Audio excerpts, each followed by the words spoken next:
for me personally, the 250th anniversary of the signing of the Declaration of Independence is very, um, I guess, like a slap in the face.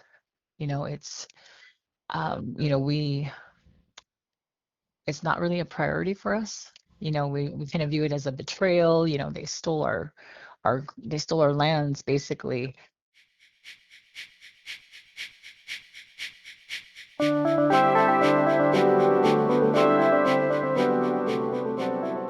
Welcome back to Searchlight Report, a podcast from South Dakota Searchlight that brings you up to date on policy and politics in the state. I'm your host, Meghan O'Brien. A fireworks show at Mount Rushmore next week will mark the 250th anniversary of the signing of the Declaration of Independence. President Donald Trump's Freedom 250 Planning Group announced earlier this week that he will attend. While state and federal leaders are preparing for the display, a different commemoration drew thousands to eastern Montana this week. The 150th anniversary of the Battle of the Little Bighorn, also known as the Battle of the Greasy Grass. You just heard from Trina Lone Hill, a former historic preservation officer for the Oglala Sioux tribe. She currently serves on the tribal council.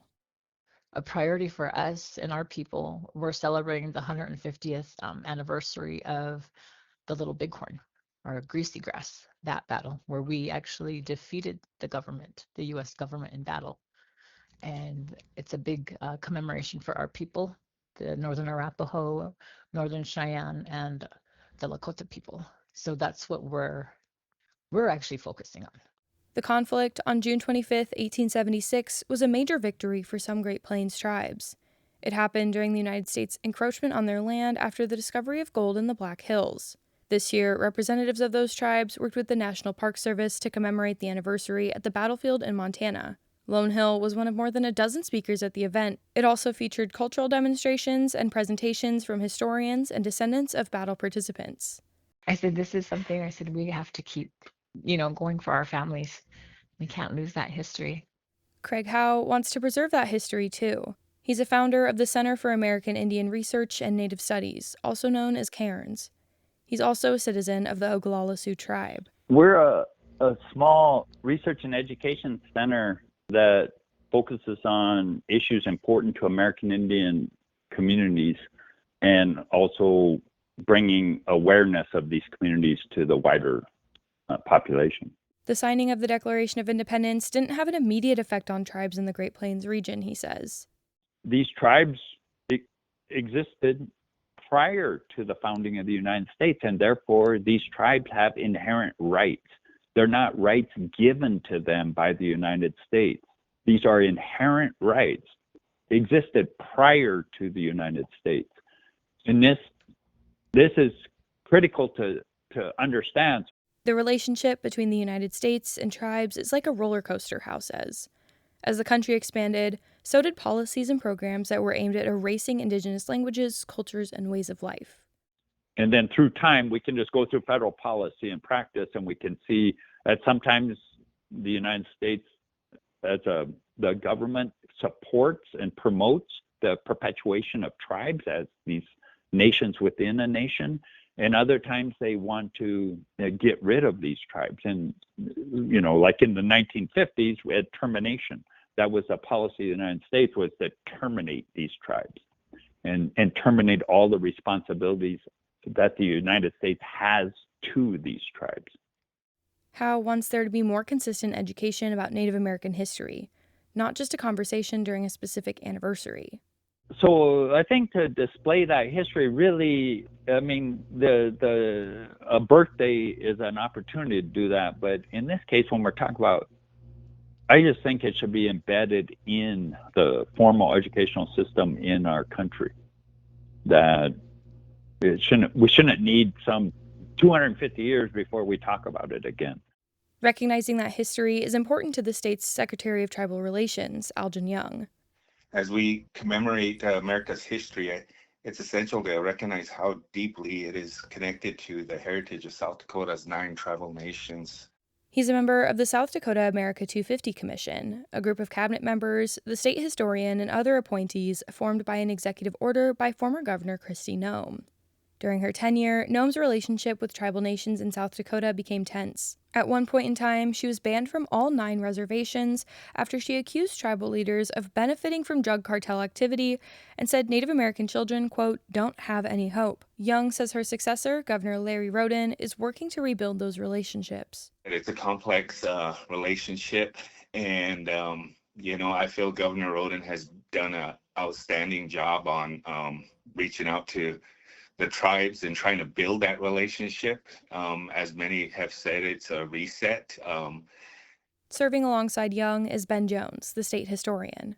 He also chairs the state's America 250 Commission. Jones researched articles from newspapers around the state during the country's bicentennial, including the Sioux Falls Argus Leader. And the thing that stuck out to me was in December of 1976, the Argus had an article, and there were 2 or 3 articles from tribal members that the American Indian representation of the bicentennial in South Dakota was next to zero. He wanted it to be an inclusive celebration this time. Jones and Young both made phone calls and sent emails and invitations to tribal leaders in the state to be a part of the celebrations. Jones was disappointed at the lack of response. The Declaration of Independence is for all. And certainly I'm very familiar with the history of this region and the Lakota and Dakota and the Mandan and Arikara, all of the people who were here first. So there was just a strong desire personally, and I think among all the members of the commission, that we include everybody who lives in South Dakota to be a part of this. Lone Hill of the Oglala Sioux tribe says the Declaration's language toward Indigenous people is part of why she's focusing instead on the Battle of the Little Bighorn. They call us savages, and in that Declaration of Independence, they call us merciless Indian savages. We're still referred to as that. They don't see us as human. Lone Hill was referencing the Declaration's list of the British King's alleged, quote, injuries and usurpations. That part of the Declaration says, quote, he has excited domestic insurrections among us and has endeavored to bring on the inhabitants of our frontiers, the merciless Indian savages, end quote. I asked Jones about that language. Well, that should invite people to question why that is. And so I find it very lazy, frankly, that people read that and infuse in that what they want to see about somebody based on their current understanding of today and the politics of today, or in their own lifetime, in their own experience. Members of South Dakota tribes have also raised concerns specific to the Black Hills. The Lakota creation story is tied to Wind Cave in the southern Black Hills, and multiple sites in the hills correspond to celestial features in Lakota spirituality. Lone Hill says the cultural significance of the area wasn't considered when federal leaders decided to issue a permit for the fireworks display. That these areas around Mount Rushmore, we have burials, we have human remains, we have historic, we have petroglyphs, we have medicines. All of these things are affected by those chemicals that are in those fireworks. The watershed, the water table, everything is in danger, and they just don't consider that. It's one of the reasons why people protested the last iteration of the fireworks display in 2020. Law enforcement arrested more than a dozen people when they blocked the road to Mount Rushmore that day. The charges were later dropped. Many Native American people remain opposed to fireworks at Mount Rushmore. That's according to Nick Tilson, the CEO of NDN Collective. It doesn't make sense to do fireworks at Mount Rushmore. So my guess is that Lakota people all across the homelands from this area won't sit on the sidelines. The protest was about more than fireworks, Tilson says. The memorial, which is in the Black Hills, is on land that tribes lost to broken treaties. Many Native American people and groups, including Tilson's organization, advocate for the return of the Black Hills to Lakota ownership. To think that this is about fireworks at Mount Rushmore is to oversimplify the issue.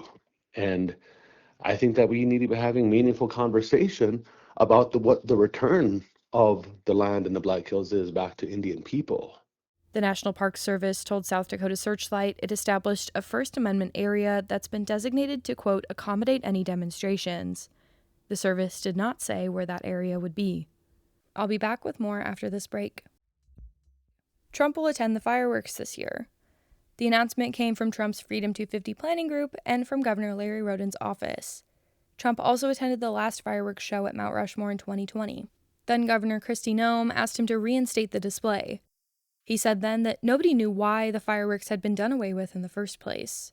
In reality, the reasons were well documented. The National Park Service approved fireworks at Mount Rushmore during the 1990s and early 2000s, but after concerns about wildfires sparked by embers, water pollution from fireworks chemicals, and litter from exploded fireworks packaging, the agency rejected the displays for 11 years. During past shows, dozens of firefighters were stationed throughout the surrounding forest to put out stray sparks before they became larger fires. Cheryl Schreier, a former superintendent at Mount Rushmore, still has the same concerns. So if you place thousands of people in an area like that and you have fire starts from fireworks potentially, you have to evacuate all of those people on limited roadways that are going to be already impacted by huge number of vehicles, support staff and vehicles as well. It doesn't make a lot of sense. The National Park Service told Searchlight it's working closely with the U.S. Wildland Fire Service, Black Hills National Forest, and local agencies to ensure protection for the public and the park. The Park Service mostly relied on findings from a 2020 environmental assessment to justify this year's event, with some updated information. This year's report finds that endangered species, including the northern long-eared bat, are in the area. Noise from the fireworks could cause young bats to suffer stress ranging from possible separation from their mothers to potential death. The species has experienced severe population decline in recent years due to a fungal disease. The report also considered an alternative to the fireworks, using drones to create a light show in the case of potentially high wildfire danger from drought or other factors, but the National Park Service decided against that plan due to security concerns. This year's environmental assessment says that drone shows have become common in recent years, but drone use at the memorial is generally prohibited for visitors. At next week's show, they could create concerns for, quote, VIPs with heightened security requirements. South Dakota's Department of Tourism signed a $700,000 contract to fund the fireworks show earlier this year. That contract included the cost of fireworks and lighting elements, which the department says can be used if environmental conditions require an alternative to fireworks. The department did not release further details about the lighting elements. Neither did a California-based company called Pyrospectaculars, the company that got the contract. Pyrospectaculars' website says it can produce drone light shows. The contract is double what the state paid for fireworks in 2020 when there was no backup light show planned.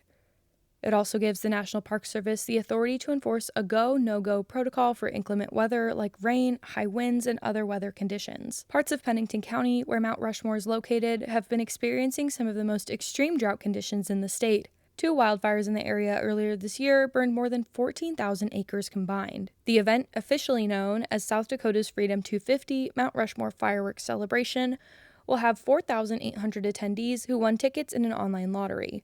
That's about 3,000 less than the amount ticketed in 2020.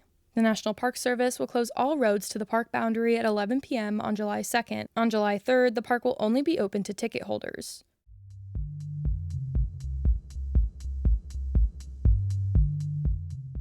That's all we have for this episode of Searchlight Report. Audio for this episode of the podcast comes from recordings by South Dakota Searchlight. The podcast is based on reporting by South Dakota Searchlight's staff, editor Seth Tupper, senior reporter John Holt, and reporters Joshua Heyer, Mackenzie Huber, and me. I write the scripts and produce the audio with editing by Seth Tupper. South Dakota Searchlight is part of States Newsroom, the nation's largest nonprofit news organization. Until next time, I'm South Dakota Searchlight's Meghan O'Brien with the Searchlight Report.